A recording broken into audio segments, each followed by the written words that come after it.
This might be the craziest thing that Pokemon has pulled off so far. The Pokemon Company just officially pulled back the curtains on the massive 30th celebration anniversary set, which is dropping this September. The cards look absolutely beautiful in my opinion, and the community is completely losing their minds over this set. And honestly, I am one of them. But as someone who handles quite a bit of euros in inventory and looks at this market nearly daily, I'm seeing some red flags that nobody else seems to be talking about. I think this set is completely going to change how we collect, and the way it's going to be distributed might even trigger the most chaotic scalper wave we have seen since 2020. Today, I'm going to give you guys my vision on this set and what I believe actually is going to happen when it finally releases. So if you want to protect your wallet and actually get your hands on this set at MSRP, you're going to need to know what's coming. So let's talk about it. Most Pokemon collectors know how this game works. A new set gets announced, Japanese version drops, and the English set follows a few months later. This has always been pretty beneficial for us because we get to see what the set looks like, what the actual textures looks like, and what the big hits are going to be. So those things help us determine the prices, the popularity, and our overall buying strategy before the boxes even hit the Western shelves. And this has literally been the case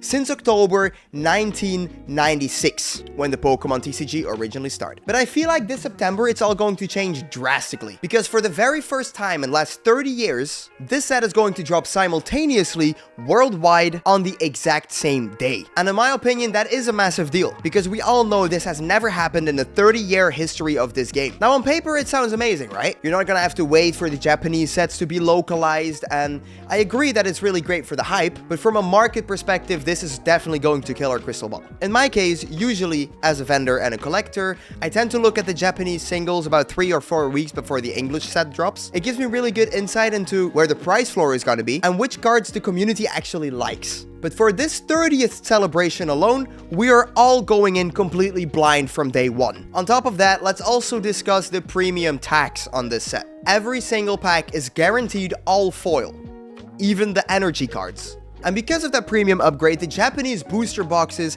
have an MSRP of 7,200 yen, and that's just for 20 packs. Compare that to the standard 4,500 yen or the 5,400 yen that people are asking for recent sets like Chaos Rising, for example. That's almost an 80% baseline increase right then and there. So it's probably safe to expect that the Western ETBs and booster bundles are going up in price accordingly. This is not going to be a cheap set to open. But on the other hand, let's also talk about the cards itself. TPCI is rolling out a brand new rarity called the Futuristic Rare cards, or the FUR. And the aesthetic is definitely pretty interesting to me. These ultra modern, heavy neon, almost digital looking cards are definitely going to be a unique addition to the TCG. I'm pretty sure of that. And that's probably just because they have never released anything like this. I also like the concept where you can see all of the energy orbs in the background of the cards, even including the new dragon type energy. And I'll be honest with you, I think those cards do look a little bit plain.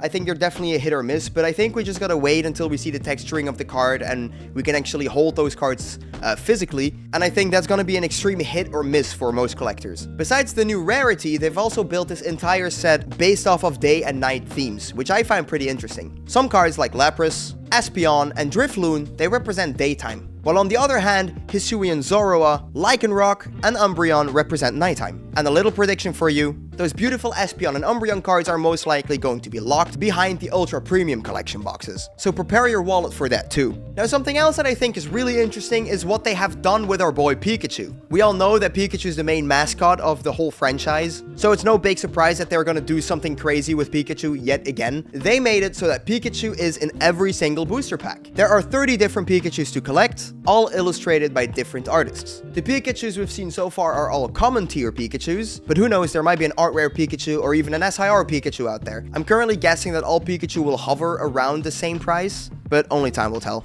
And for the real collectors out there, this is probably gonna be a pretty big set to master.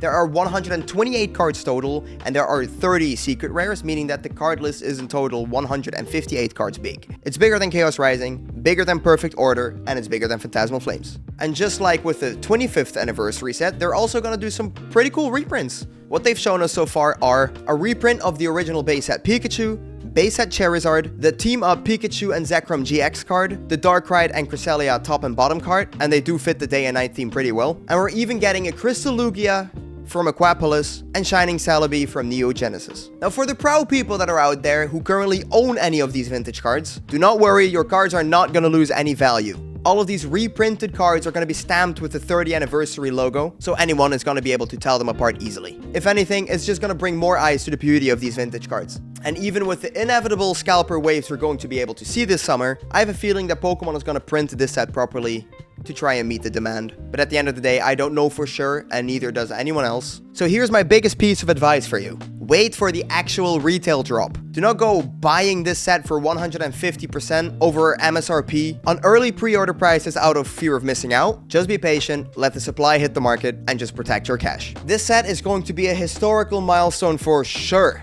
And I personally cannot even wait to open it. But I do want to hear it from you guys. Are any of you guys planning on keeping sealed boxes for long-term use? Or are you just gonna hunt down the singles that you're interested in? Let me know in the comments below.